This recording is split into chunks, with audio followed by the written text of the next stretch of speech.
हिंसा में सुलगे संभल को तो सीएम योगी ने संभाल लिया, लेकिन उस सियासत का क्या जो संभल को भड़काने में आउट ऑफ कंट्रोल होती जा रही। वोट बैंक के चक्कर में नेता संभल जाने के लिए लाइन लगाए बैठे हैं। क्या अखिलेश यादव, क्या राहुल गांधी, सबको इस वक्त संभल दिख रहा है। यह तब है जब संभल का माहौल अब शांत है। स्कूल खुल चुके हैं, दुकानें खुल चुकी हैं, लेकिन इकोसिस्टम को तो संभल की शांति शायद हजम नहीं हो रही, इसलिए वो माहौल को गरमाए रखने में जुटे।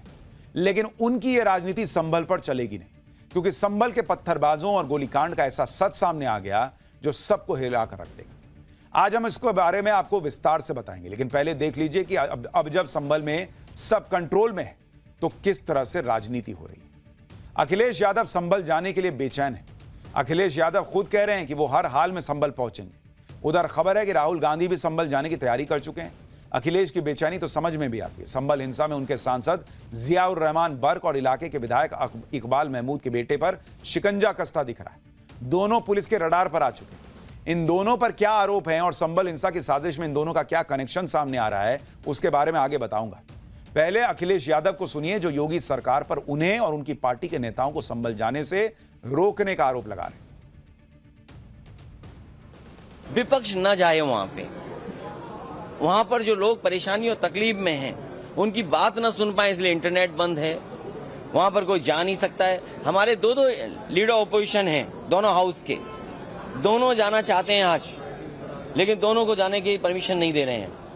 अगर यहां से चल दें, मान लीजिए अभी गेट बंद कर देंगे, हमारे सभी सांसद चाहते हैं कि हम जाएं आज संभल। अगर हम संभल जाने के कहेंगे तो कहेंगे संविधान नहीं मानते, कानून नहीं मानते, सरकार का नहीं मानते। तो ये भारतीय जनता पार्टी के वो लोग हैं जो मन विधान से चलना चाहते हैं, संविधान से नहीं। उधर कांग्रेस ने भी साफ कर दिया कि लोकसभा में नेता विपक्ष राहुल गांधी भी संभल का दौरा करेंगे। इस दौरान वो संभल हिंसा में मारे गए लोगों के परिवार वालों से मुलाकात भी कर सकते हैं, जिनकी मौत के लिए कांग्रेस नेता लगातार यूपी पुलिस को जिम्मेदार ठहरा रहे हैं। कांग्रेस सांसद इमरान मसूद को भी सुनिए एक बार।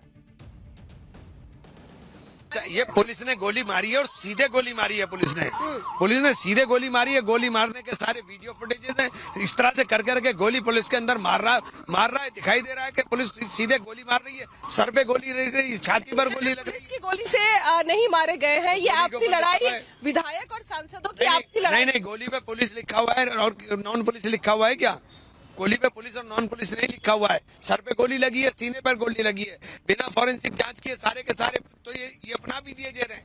ये सब चीजें इसीलिए करने की कोशिश कर रहे हैं क्योंकि इसमें सीधे पुलिस फंस रही है और पुलिस के इसके अंदर दोष है। इमरान मसूद शायद भूल गए, वो जो कह रहे हैं कि गोली पे पुलिस और नॉन पुलिस लिखा है। पुलिस की गोली जो है ना, उसका एक एक गोली का हिसाब रहता है।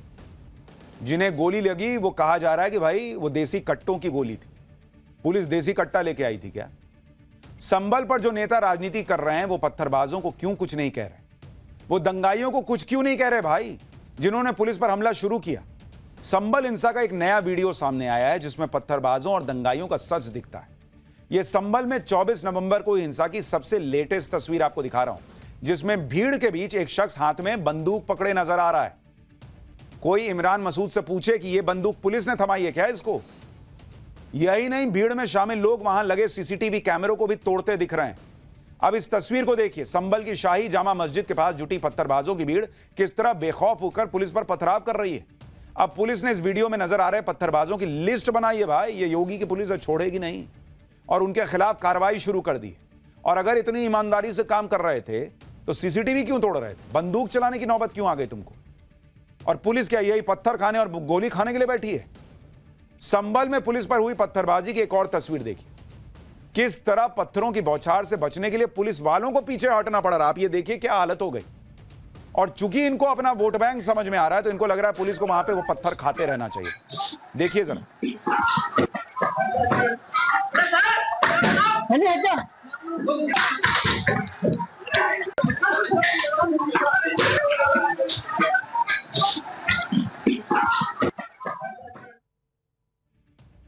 संभल में पत्थरबाजों के बवाल की एक और तस्वीर दिखाता हूं। पुलिस के पहुंचने की जानकारी मिलते ही पत्थरबाजों की भीड़ उन पर टूट पड़ी थी, जिसके बाद पुलिस वाले गलियों में जान बचाकर भागते नजर आए। आप तस्वीर देखिए, पुलिस वालों को भागना पड़ा बॉस, ऐसी हालत शुरू में हो गई थी।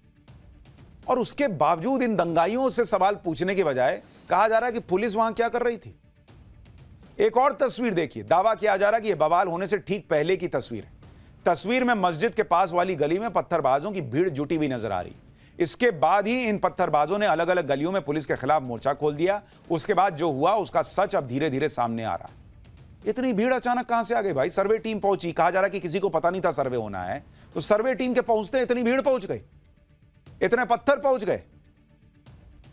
जब नहीं पता था कि सर्वे होने वाला है, जो कि झूठी बात है, सबको पता था कि फिर सर्वे होगा वहां पर, तो पत्थर पहले से कहां से आ गए भाई? जब पता ही नहीं था कि सर्वे होने वाला है, ओ ये होने वाला है। जैसे जैसे संभल में हुई हिंसा की जांच आगे बढ़ रही है, वैसे वैसे इस हिंसा के पीछे की साजिश पर हैरान करने वाले खुलासे हो रहे हैं। पुलिस ने संभल हिंसा को लेकर 7 अलग अलग एफआईआर दर्ज की।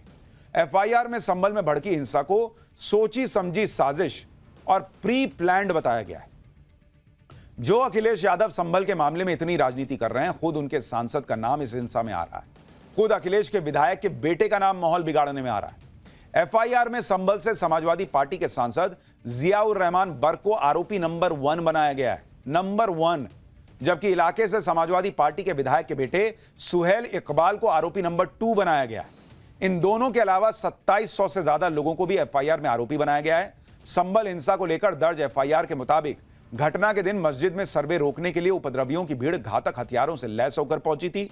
एफआईआर में यह भी लिखा गया कि समाजवादी पार्टी के सांसद जियाउर रहमान बर्क ने भड़काऊ बयानबाजी करके भीड़ को उकसाया, जबकि सपा विधायक के बेटे सुहेल इकबाल ने भीड़ से कहा कि मैं तुम्हारे साथ हूं, कुछ नहीं होने दूंगा। इसके बाद भीड़ ने पुलिस की टीम पर धावा बोल दिया। आरोप है कि भीड़ को पुलिस से पिस्तौल, गोलियां और आंसू गैस के गोले छीनने के लिए भी उकसाया गया। एफआईआर के मुताबिक भीड़ में शामिल 40 से 50 लोगों ने हसन, अजीम, सलीम, रेहान, वसीम, अयान का नाम लेकर पुलिस वालों से उनके हथियार छीनने और आग लगाकर मार डालने को कहा, और यह भी कहा गया कि कोई बचकर नहीं जाना चाहिए। एफआईआर के मुताबिक भीड़ ने दरोगा की पिस्टल छीनने की कोशिश की। भीड़ में शामिल लोग पुलिस से 25 गोलियां और 25 रबर बुलेट लूट कर भी ले गए। एफआईआर में आगे बताया गया कि पुलिस के अधिकारियों ने भीड़ को समझाने की कोशिश की, लेकिन भीड़ ने जान से मारने के इरादे से पुलिस पर ईंट और पत्थर फेंकने शुरू किए। एफआईआर में यह भी दावा है कि भीड़ की तरफ से पुलिस पर फायरिंग भी हुई और भीड़ से घिरने के बाद पुलिस को पीछे हटना पड़ा। अब ऐसे में सवाल है कि इस एफआईआर में समाजवादी पार्टी के लोगों के नाम आ रहे हैं, तो भाई वो तो पूछा जाएगा कि एक दिन पहले यूपी बाईपोल आप हारते हो, कुंदरकी की मुस्लिम बहुल सीट पर भी हारते हो, तो क्या यह सोच समझ कर नहीं हुआ कि भाई मुसलमान को यह लगे कि बीजेपी जो है वो हम पर अत्याचार कर रही है, देखो देखो क्या हो रहा है, गोली चल रही है, ये हो रहा है, वो हो रहा है, और फिर मुसलमान का वोट एकजुट हो सके? यह प्रश्न नहीं पूछा जाएगा। समाजवादी पार्टी की राजनीति की पोल कैसे खुल रही है, जिसमें संभल का हमदर्द होने का दिखावा ये लोग कर रहे हैं, जबकि एफआईआर से साफ पता चल रहा है कि पहले लोगों को उकसाया गया, दंगे करवाने का प्रयास हुआ, और जब एक्शन होता है तो उस पर आंसू बहाए जा रहे हैं। लेकिन जिन्होंने भी संभल में हिंसा फैलाई वो बचने वाले नहीं है। एफआईआर दर्ज होने के बाद संभल हिंसा के आरोपियों पर शिकंजा कसना भी शुरू हो गया। अब तक 25 से ज्यादा उपद्रवियों को गिरफ्तार किया जा चुका है। संभल हिंसा को लेकर दर्ज 7 एफआईआर की डिटेल भी सुनी। पहली एफआईआर दरोगा दीपक राठी ने दर्ज करवाई है। सपा सांसद जियाउर रहमान बर्क पर आरोप है, विधायक के बेटे सुहेल इकबाल का नाम है। दूसरा एफआईआर दरोगा शाह फैजल ने दर्ज कराई है। गाड़ियों में आगजनी करने का आरोप है, नामजद अज्ञात आरोपियों की शिकायत है। तीसरी एफआईआर संभल के सीओ अनूप चौधरी ने दर्ज कराई है। उपद्रवियों पर फायरिंग करने का आरोप है। 800 अज्ञात आरोपियों के खिलाफ शिकायत है। चौथी एफआईआर पुलिसकर्मी जगदीश कुमार ने दर्ज करवाई है। मैगजीन और टीयर गैस लूटने का आरोप है। पांचवी एफआईआर एसपी के पीआरओ ने शिकायत की है। पैर में गोली मारने का आरोप है। 150 अज्ञात लोगों पर केस दर्ज है। छठी एफआईआर एसडीएम रमेश बाबू ने दर्ज करवाई है। उनके ऊपर हमला करने का आरोप है। और 7वीं एफआईआर दरोगा विनोद कुमार ने दर्ज कराया है। 6 लोगों के खिलाफ नामजद केस है। भीड़ की घेराबंदी और गाड़ी जलाने का मामला है। संभल हिंसा की इनसाइड स्टोरी क्या है, इसको लेकर एक बड़ा चौंकाने वाला खुलासा भी हुआ है। यूपी सरकार से लेकर पुलिस भी इस थ्योरी पर फोकस कर रही है। सूत्रों का दावा है कि संभल में जो हिंसा हुई उसका शाही जामा मस्जिद के सर्वे से कोई लेना देना नहीं है, बल्कि संभल में वर्चस्व की जंग में मुसलमान समुदाय के ही 2 गुट तुर्क और पठान आपस में भिड़े और इसके बाद वहां हिंसा भड़क गई। और वर्चस्व की इस जंग के दोनों किरदार समाजवादी पार्टी से जुड़े हैं। एक है संभल से समाजवादी पार्टी के सांसद जियाउर रहमान बर्क, जो तुर्क मुसलमान है। वर्चस्व की इस जंग का दूसरा किरदार है समाजवादी पार्टी के विधायक इकबाल महमूद, जो पठान मुसलमान है। कहा जा रहा है कि दोनों मुरादाबाद संभल के बड़े राजनीतिक परिवार से आते हैं, जिनमें दशकों से इलाके में वर्चस्व की लड़ाई चलती आ रही। संभल में शाही जामा मस्जिद का सर्वे इन दोनों के लिए खुद को साबित करने का बड़ा मौका था। पुलिस सूत्रों के मुताबिक सांसद जियाउर रहमान बर्क के समर्थक और विधायक इकबाल महमूद के समर्थक अलग अलग गुटों में सर्वे के दिन मस्जिद के पास पहुंच गए। कभी कभार नमाज पढ़ने के लिए शाही जामा मस्जिद जाने वाले विधायक के बेटे सुहेल इकबाल ने भी उस दिन सुबह 6 बजे नमाज पढ़ी। पुलिस पहले भी यह दावा कर चुकी है कि 24 नवंबर की सुबह जब बवाल हुआ था, उस वक्त इलाके में 2 गुट भी आमने सामने थे और संभल हिंसा में जिन 4 लोगों की जान गई वो सभी पठान मुसलमान और विधायक इकबाल महमूद के समर्थक बताए जा रहे हैं, जिनकी मौत का आरोप बर्क के दबदबे वाले तुर्क मुसलमानों पर लग रहा है। और इस एंगल को भी ध्यान में रखते हुए संभल पुलिस जांच कर रही है।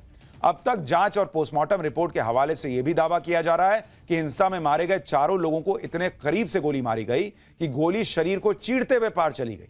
किसी के शरीर से बुलेट नहीं मिली है। तो ऐसे में सवाल पूछा जा रहा है कि इतने करीब तो भाई वही आसपास में जो लोग होंगे वही होंगे। संभल में जामा मस्जिद के सर्वे के दौरान रविवार को हुई हिंसा में पथराव करने वाले शहर के अलग अलग हिस्सों से आए थे। पुलिस के मुताबिक अब तक जिन 25 लोगों की गिरफ्तारी हुई, उनमें से ज्यादातर लोग हिंसा प्रभावित इलाकों के रहने वाले नहीं हैं। उनके घर जामा मस्जिद से करीब 6 किलोमीटर दूर है। वो 6 किलोमीटर दूर से आए थे नमाज पढ़ने। रविवार को सर्वे वाली सुबह जब पुलिस फोर्स का मूवमेंट शुरू हुआ तो इलाके में अचानक हलचल बढ़ने लगी। देखते ही देखते जामा मस्जिद के आसपास की गलियों में पत्थरबाजों की भारी भीड़ इकट्ठा हो गई। पुलिस सूत्रों का दावा है कि ये सभी पत्थरबाज व्हाट्सएप पर बल्क मैसेज भेजकर जामा मस्जिद के पास इकट्ठा किए गए थे। व्हाट्सएप मैसेज के जरिए यह अफवाह फैलने लगी कि मस्जिद में कुछ होने वाला है। व्हाट्सएप ग्रुप्स में इस तरह के अफवाहों के मैसेज वायरल किए गए। इसके बाद शहर के दूसरे हिस्सों से बड़ी संख्या में लोग जामा मस्जिद के पास गलियों में पहुंच गए। सूत्रों का दावा है कि सुबह 8 बजे तक 2000 से ज्यादा लोगों की भीड़ मस्जिद के पास वाले इलाके में पहुंच गई। इसमें ज्यादा संख्या उन युवाओं की थी जो मस्जिद के आसपास के रहने वाले थे भी नहीं। इन उपद्रवियों ने कश्मीर स्टाइल में पुलिस पर पत्थरबाजी की। जिस तरह कश्मीर में पत्थरबाज चेहरे ढककर सेना पर पत्थरबाजी करते थे, ठीक उसी तरह संभल में भी पत्थरबाजों ने मुंह, रुमाल और मास्क और कपड़े से ढका हुआ था।